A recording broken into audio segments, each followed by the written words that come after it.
What's going on, everybody, and welcome back to the channel. In today's episode, maybe a mistake, but we're gonna paint this car ourselves.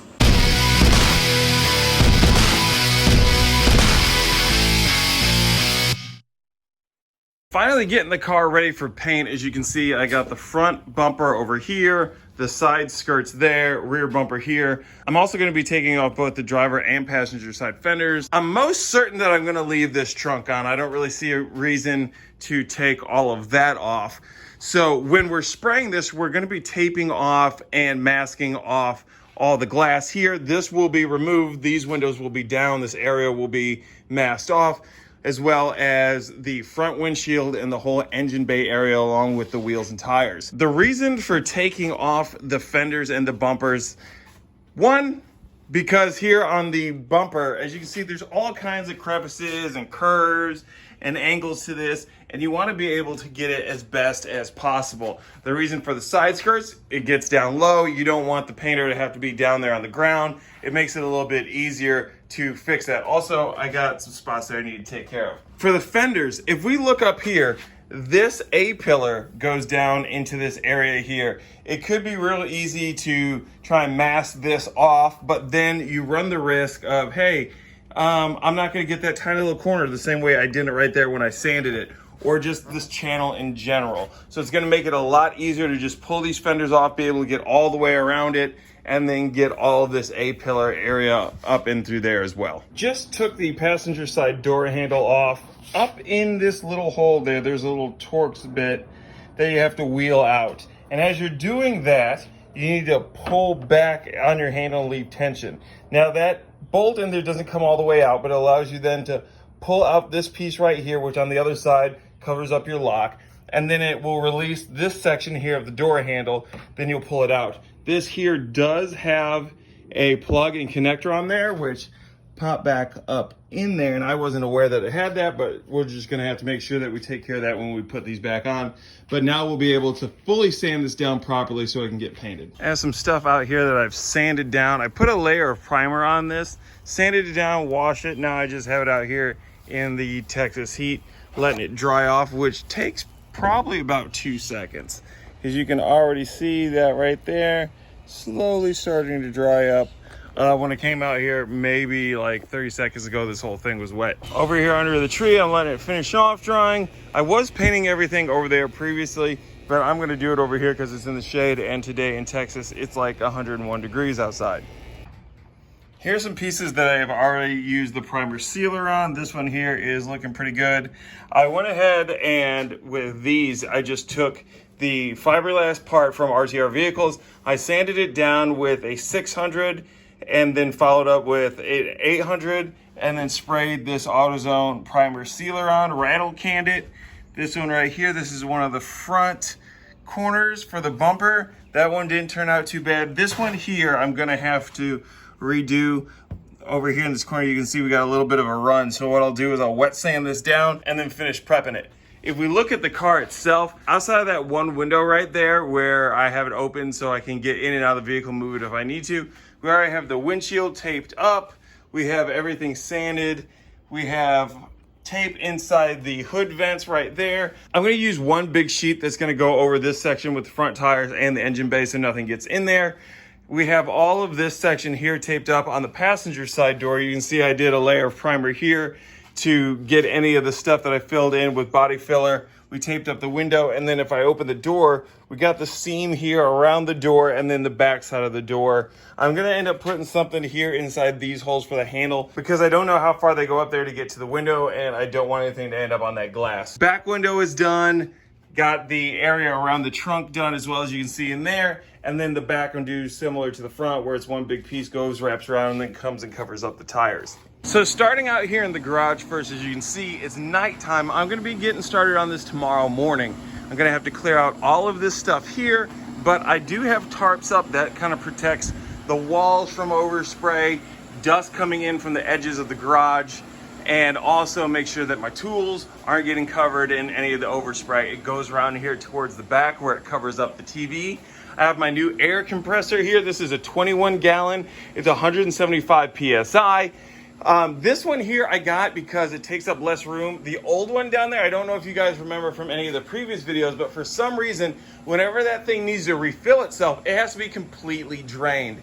I don't know what is going on with it, but it always trips the circuit breaker. So we don't want that to happen while we're painting the car, so we went ahead and got a new air compressor. One thing too that I got, if you can hear it up front, is I got this exhaust fan here. I'm gonna be running some other fans. I may even run and grab another one of those, but I got this here. It's one of the B-Air Vent VP25s. It's a 1/4 horsepower. I got it at Home Depot, and I think it was right around $100.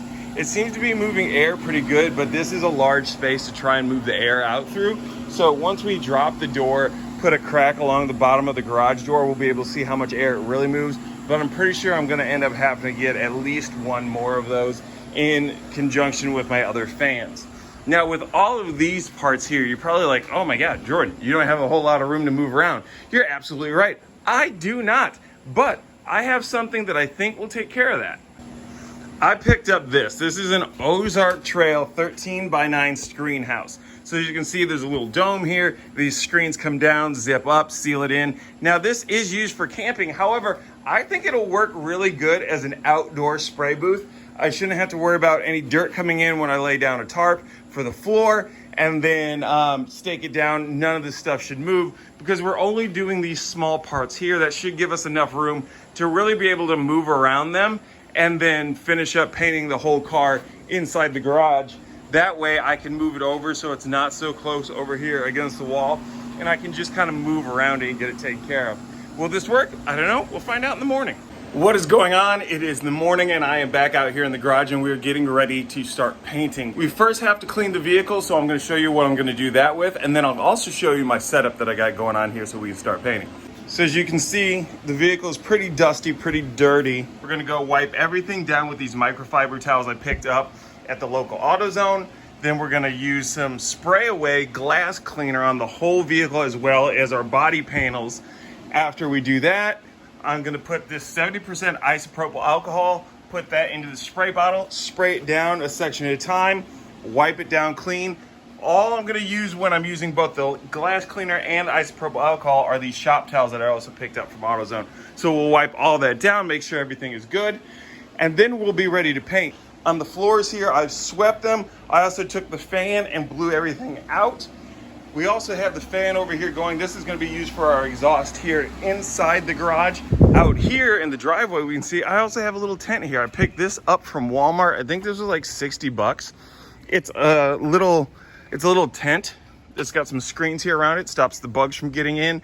It's also going to stop dust from flying in here.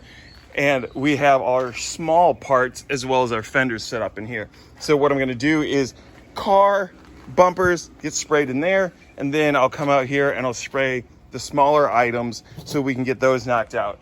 We have the cord taped off for the shark fin antenna. And then what I did over here with the door handles is I taped this up, then I put this C-clamp on it to help hold it upright. That way I can get all the way around it. And then if we look over here, we also have our door handle caps.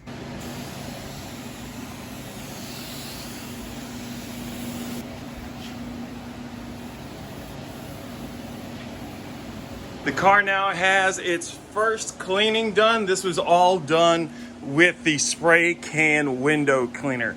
So you can still see some streaks and stuff on here, but that is from the sanding process.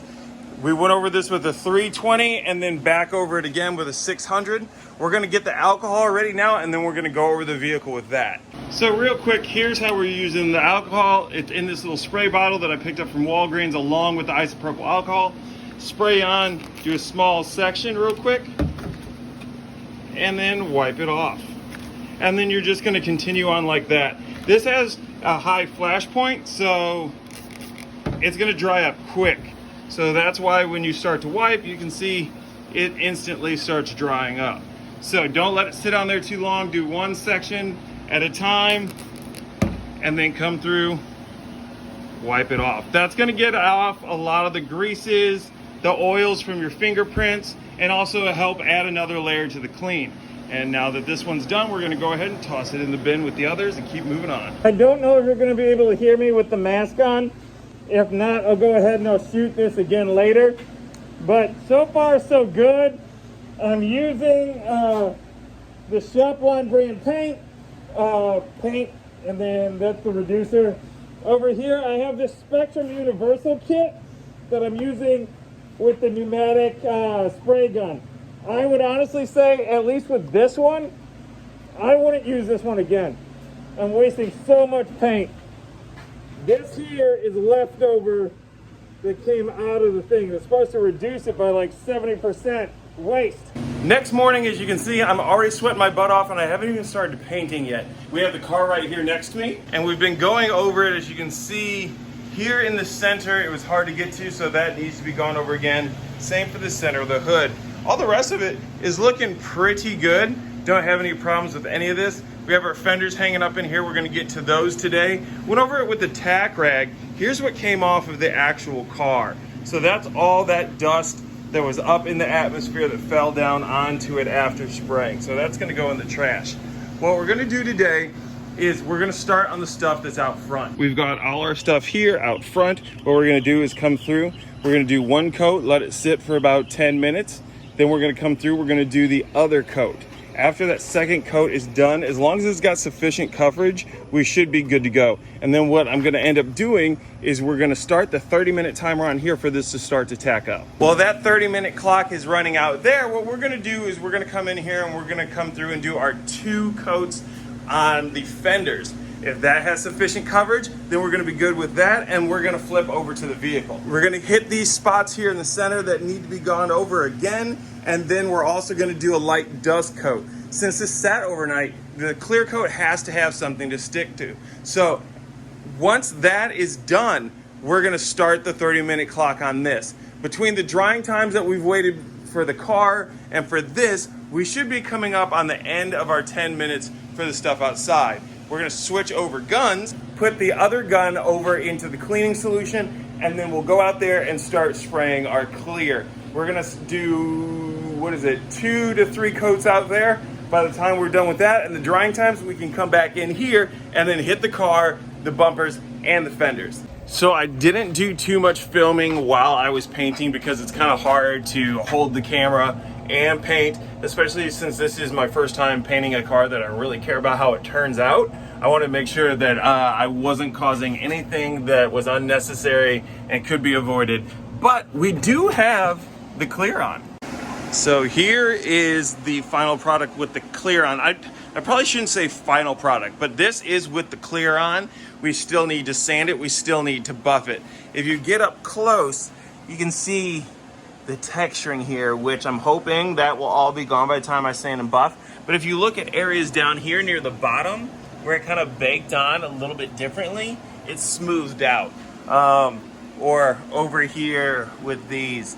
It just depends on how it lays down and how it bakes in. Of course, with this being a garage job, it's not gonna be perfect, but I'm hoping it's passable. So I'm gonna go through, this has been sitting for, I wanna say like 5-6 hours now in this heat. It's 101 degrees outside right now. I got up at around 5 o'clock in the morning, 6 o'clock in the morning to paint this, so it was still in the 70s when I started. So we're gonna start peeling off some of this so we can get ready to start sanding and buffing. As you guys can see, I'm again in a hotel room. I am out in Charlotte, North Carolina, filming some stuff for RTR Vehicles for the installation of the Bronco parts. If you guys haven't checked out any of the other stuff that I've done for them, head over to the RTR Vehicles YouTube page, give them a like, a subscribe, and hit those bell notifications the same way that you do right here.